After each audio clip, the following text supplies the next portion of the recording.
الحمد لله رب العالمين، والصلاة والسلام على سيد المرسلين. أما بعد، فأعوذ بالله من الشيطان الرجيم. بسم الله الرحمن الرحيم.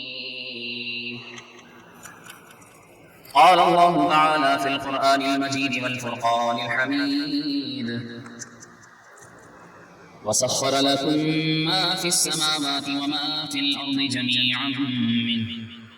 صدق الله تعالى مولانا العظيم، وبلغنا رسوله النبي الأمين الكريم، ونحن على ذلك لمن الشاهدين والشاكرين، والحمد لله رب العالمین. حمد و صلاۃ کے بعد اللہ رب العالمین کا ہم شکر ادا کرتے ہیں کہ رب تعالیٰ نے ہمیں اپنے گھر میں حاضری کی سعادت بخشی، اور درود و سلام ہو اللہ کے آخری نبی محمد عربی صلی اللہ تعالیٰ علیہ وآلہ وسلم، آپ کی آل، آپ کے اصحاب، آپ کی ازواج، آپ کے اہل بیت، صحابہ، تابعین، تبع تابعین، تمام مجتہدین، مفسرین، محدثین، مؤمنات و مؤمنین، مسلمات و مسلمین پر اللہ کی رحمتیں اور عنایتیں ہیں، اور بالخصوص ہم جتنے حاضر ہیں، اللہ پاک ہمارے اشتراج اور والدین میں سے اگر کوئی دنیا سے چلا گیا، اللہ پاک ان کی بے حساب بخشش فرمائے، اور جن کے والدین حیات ہیں اللہ تعالیٰ ان کا سایہ ان کی اولاد پر قادر قائم فرمائے. آج 10 نومبر سن 2023 25 ربیع الثانی 1445 میں ہجری. اللہ رب العالمین نے بے شمار مخلوقات پیدا فرمائی ہیں، جن میں سے ہمیں کچھ معلوم ہے، اور سائنسی ترقی کے باوجود اللہ تعالیٰ کی بہت ساری ایسی مخلوقات ہیں جن کا اب تک ہمیں علم ہی نہیں. اور جو اللہ رب العالمین نے چیزیں پیدا فرمائی ہیں، وہ چیزیں اللہ رب العالمین نے جو بظاہر انسان سے طاقت میں، قوت میں زیادہ ہیں، ظاہری اعتبار سے انسان سے بہت بڑی ہیں، لیکن اللہ تعالیٰ نے ان چیزوں کو انسان کے مسخر کر دیا ہے، انسان کے تابع کر دیا ہے. انسان ان چیزوں کو اپنے کام میں لیتا ہے، اپنے استعمال میں لاتا ہے. اور ماضی قریب کی کئی اچھی دریافتوں میں سے ایک اچھی ایجاد 1973 کی موبائل فون ہے، جو اپنے 50 سالہ اس دور میں اتنی ترقی کر گیا ہے کہ بلا شبہ یہ ہر طبقے اور ہر عمر کے فرد کے لیے اب بنیادی ضرورت بن چکا ہے. لیکن جتنی بھی اللہ رب العالمین کی مخلوقات ہیں، وہ مخلوقات اگر ہم انسان ان چیزوں کو جو اللہ تعالیٰ نے ہمارے لیے پیدا فرمائی ہیں، اگر انہیں صحیح استعمال کریں تو پھر وہ چیزیں ہمارے لیے اللہ کی نعمت ہیں. لیکن اگر ان چیزوں کا غلط استعمال کریں تو پھر وہ ہمارے لیے نقصان بھی ہیں اور آخرت میں سبب عذاب بھی ہو سکتی ہیں. مثال کے طور پر اللہ نے ہمیں جسمانی اعضاء دی ہیں، ان کا اگر ہم صحیح استعمال کریں اللہ کی عبادت میں، نیک کاموں میں، تو یہ ہمارے لیے آخرت میں نجات کا ذریعہ ہوں گے. لیکن اگر ان اعضاء سے ہم غلط کام کریں جن سے اللہ نے منع فرمایا تو قیامت کے دن یہی اعضاء ہمارے خلاف گواہی دیں گے. انہی اعضاء کو اگر اللہ کی نعمتوں میں استعمال کریں، اللہ کے بتائے ہوئے طریقوں کے مطابق چلائیں تو یہ ایک وقت تک ہمارا ساتھ دیتے ہیں. لیکن اگر انہیں غلط کاریوں میں لگا دیں، کوئی نشے میں لگا دے اپنے آپ کو، کوئی معاذ اللہ ایسے کاموں میں جن کا نتیجہ، جن کا انجام برا ہو، تو پھر وہ اپنے ان اعضاء سے بسا اوقات محروم بھی ہو جاتا ہے. ایسے ہی غذائیں ہیں، جو غذائیں اللہ تعالیٰ نے ہمارے لیے حلال فرمائی ہیں، ان حلال غذاؤں کو بھی اچھے انداز سے اگر استعمال کریں تو ہمارے لیے مفید ہیں. لیکن اگر ان کا طریقہ استعمال غلط ہو تو وہ اچھی چیزیں بھی ہمارے لیے نقصان دہ ہو جاتی ہیں. یوں ہی دنیا کے بہت سارے آلات ہیں کہ جنہیں اگر اچھا استعمال کیا جائے تو وہ مفید ہو جاتے ہیں، اگر ان کا استعمال غلط ہو جائے تو وہی چیز ہمارے لیے نقصان دہ ہو جاتی ہے. اسی طرح موبائل فون کا معاملہ ہے. آج کی گفتگو ہے موبائل فون کے شرعی تقاضے، اس کا استعمال کیسا ہونا چاہیے.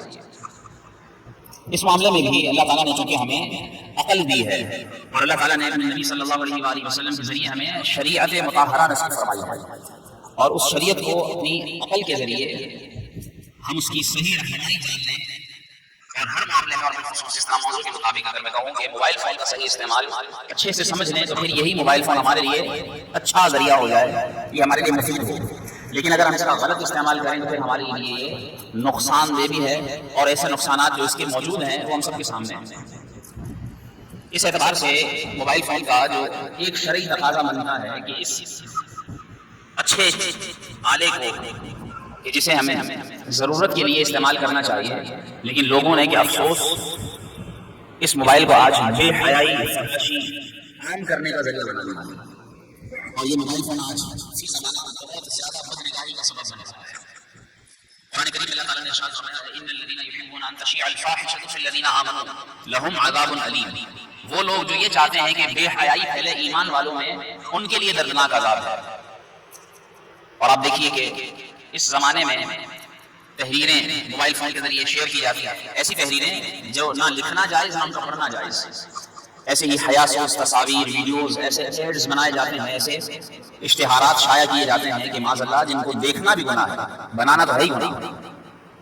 اور پھر ایک ہوتا ہے صدقہ جاریہ کہ اگر ہم کوئی اچھا کام کریں جیسے مسجد بنانے تو ہمارے لیے وہ ثواب جاری رہے گا، انسان مر بھی جائے گا اس کے پیچھے اس کا وہ کام جو اس نے مسجد کی تعمیر کے لیے کیا ہوگا وہ اس کے لیے جاری رہے گا، بعد میں لوگ نماز پڑھیں گے نہیں، اس کے لیے وہ صدقہ جاری ہے۔ ایسے ہی نیک اولاد ہے، نیک اولاد چھوڑ دی اگر انسان مر گیا قبر میں چلا گیا، لیکن وہ اولاد اس کے لیے ایسا جاری ثواب بن جاتی ہے، نماز وہ پڑھتی ہے، ثواب اس کے مرنے والے والد کو والدہ کو ملتا رہتا ہے۔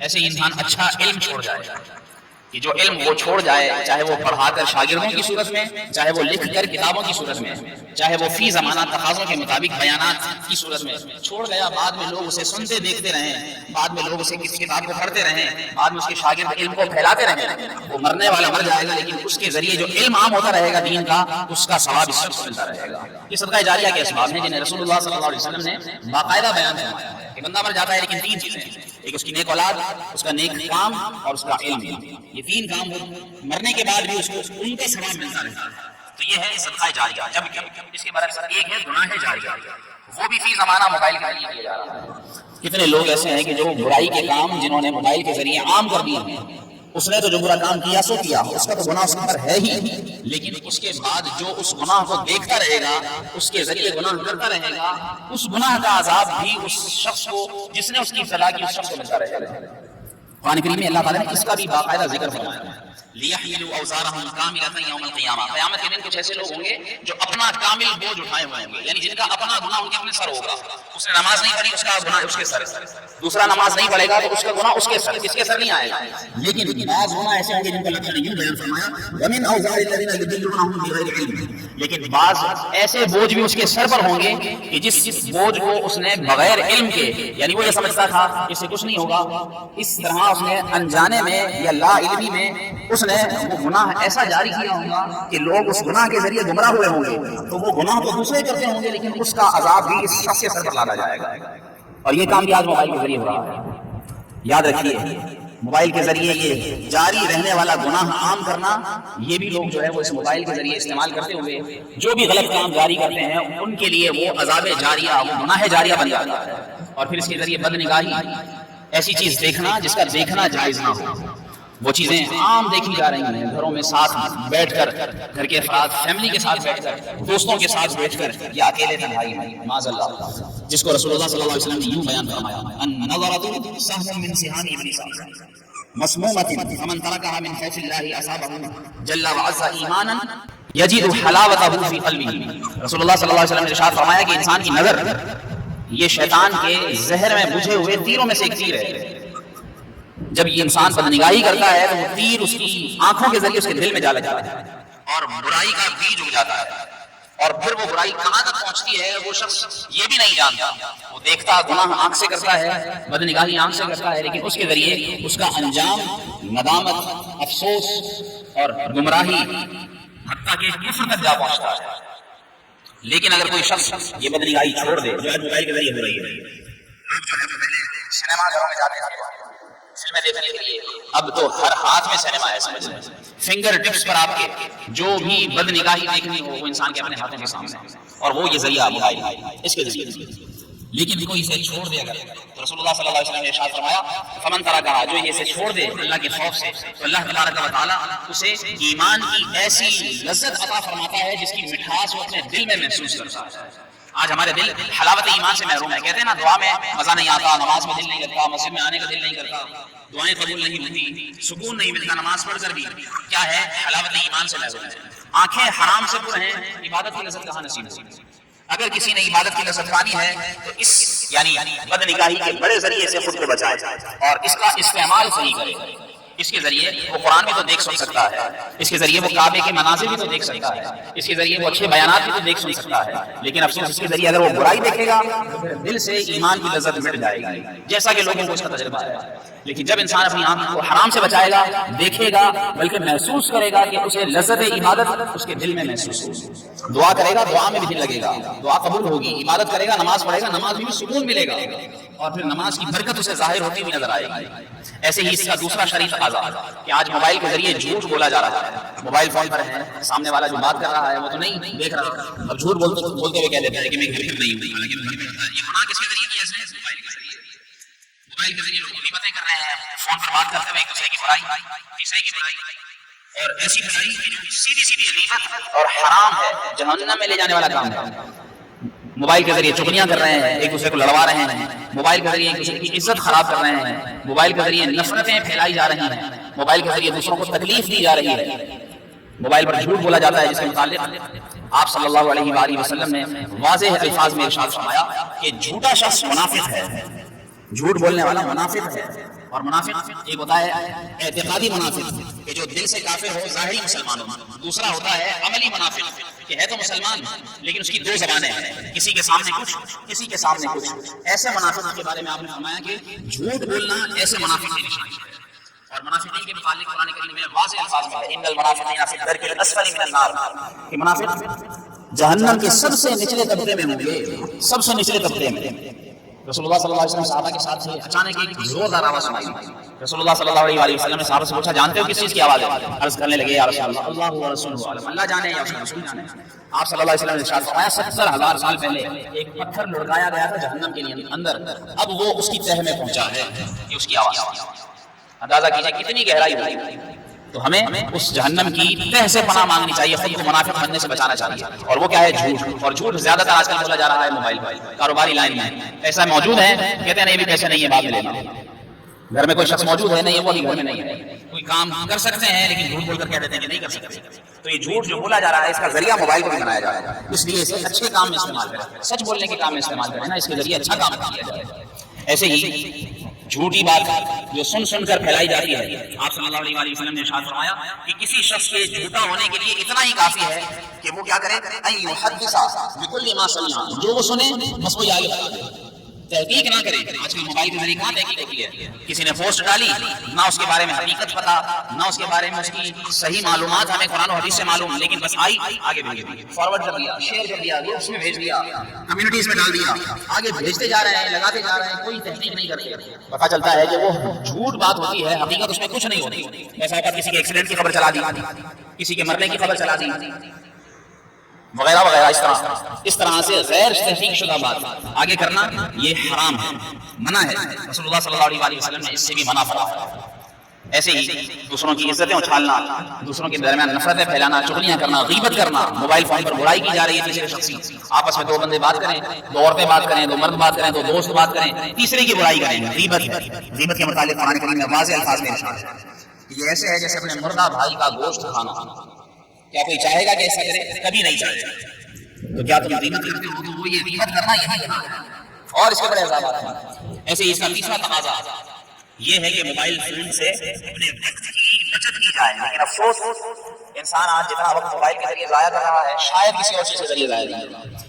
2 گھنٹے 4 گھنٹے 6 گھنٹے موبائل فون پر سوشل میڈیا یوز کرتے ہوئے ضائع کرتا رہتا ہے، جس کا کوئی نتیجہ نہیں ہوتا، جس کا کوئی مقصد نہیں ہوتا. ہاں اچھے کام کے لیے استعمال کرتا ہے تو بہت اچھی بات ہے، لیکن وہ کیسے جانے گا کہ وہ اچھا کام کر رہا ہے؟ وہ تو بس ویڈیوز دیکھتا جا رہا ہے، نہ اس کا کوئی فائدہ، نہ اس کا دنیاوی فائدہ، نہ کوئی فائدہ، بس انٹرٹینمنٹ کے لیے، تفریح کے لیے، وقت گزاری کے لیے. افسوس ہے. یاد رکھیے کہ اس کی وجہ سے لوگ کئی گھنٹے برباد کر دیتے ہیں. ایسے ہی موبائل کے ذریعے آج تعلیم سے بچوں کی توجہ ہٹ چکی ہے.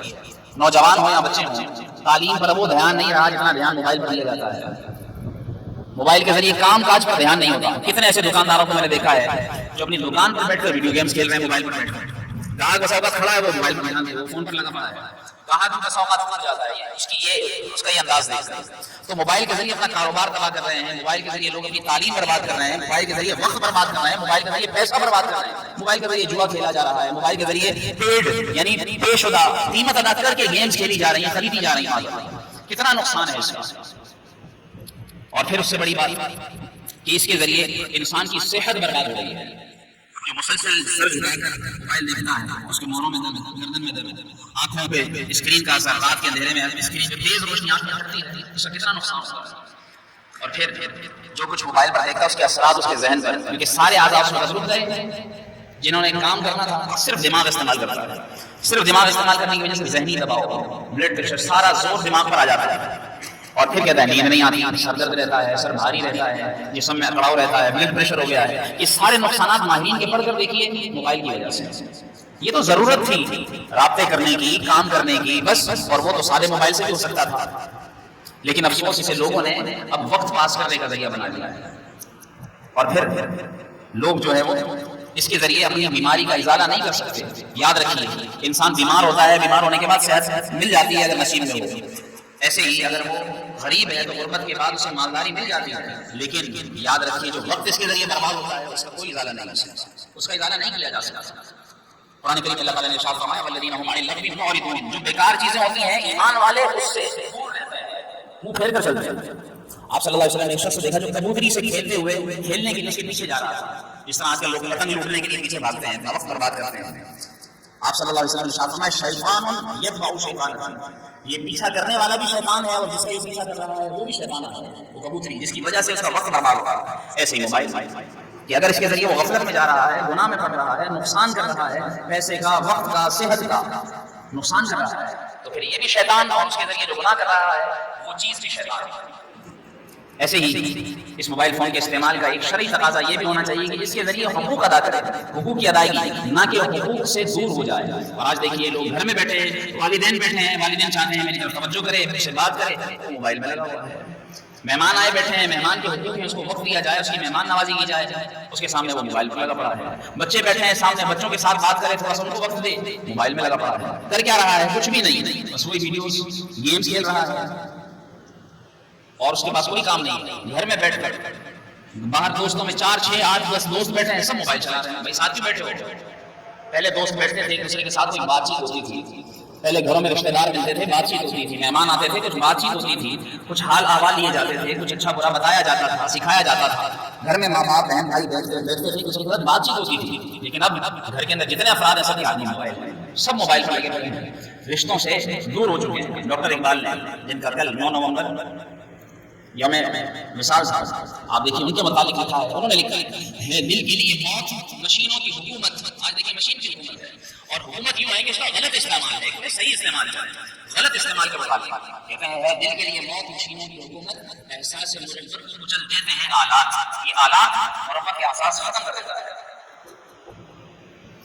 رسول اللہ صلی اللہ علیہ وسلم نے رشتہ اخوت قائم فرمایا حضرت سلمان اور حضرت ابو درداء رضی اللہ تعالیٰ عنہ کے درمیان. حضرت ابو درداء رضی اللہ تعالیٰ عنہ نے خوب روزے رکھنے شروع کر دیے، اتنے روزے رکھتے کہ گھر والوں کی طرف بھی توجہ نہ دے پاتے تھے. عبادت، روزے. حضرت سلمان رضی اللہ تعالیٰ عنہ نے دیکھا کہ وہ تو گھر میں بھی اپنے بیوی بچوں کو بھی وقت نہیں دے پا رہے، اتنی عبادت. انہوں نے رسول اللہ صلی اللہ علیہ وسلم کا فرمان سنایا اور فرمایا ان لربک علیک حقا ولزوجک علیک حقا ولنفسک علیک حقا ولاہلک علیک حقا فاعط کل ذی حق حقہ. تجھ پر تیرے رب کا بھی حق ہے، یعنی اس کی عبادت بھی کر. تجھ پر تیرے اپنے نفس کا بھی حق ہے، اپنا بھی حق ہے، اپنے آپ کو بھی دیکھ. اتنا ہلکان نہ ہو جائے عبادت میں کہ بیمار ہو جائے، اتنے روزے رکھے کہ کمزور ہو جائے، کہ بیمار ہو کر بستر سے لگ جائے. تیرے عیال کا بھی تجھ پر حق ہے، اگر انہیں تیری ضرورت ہے تو ان کو بھی وقت دے. ان کو ہی نہیں فرمایا جس کا تجھ پر حق بنتا ہے تجھے اس کا حق دینا چاہیے. ایسا نہیں کرنا چاہیے کہ تو عبادت میں اتنا لگ جائے کہ ان کے حق سے محروم ہو جائے. اور لوگ جو ہے ادھر تو عبادت کی وجہ سے حق مانا جائے تو اس کے بارے میں تلقین کی جا رہی ہے، اور ادھر موبائل کی وجہ سے حق مار رہے ہیں. ماں باپ بیٹھے ہیں، ان سے بات کرے، وہ بات کرنے کے لیے ترستے ہیں، وہ موبائل میں لگا پڑا رہتا ہے. مسلمان کو سوچنا چاہیے. پھر اس کا ایک شرعی تقاضا، اہم ترین تقاضا، کہ اس کے ذریعے اسلامی عقائد کی معلومات حاصل کی جائے. اس کے ذریعے غلط نظریات کے بارے میں جانکاری حاصل کر کے ان غلط نظریات سے بچا جائے. لیکن افسوس یہ ہے کہ آج موبائل کے ذریعے لوگوں کے اسلامی عقائد بھی برباد ہو رہے ہیں.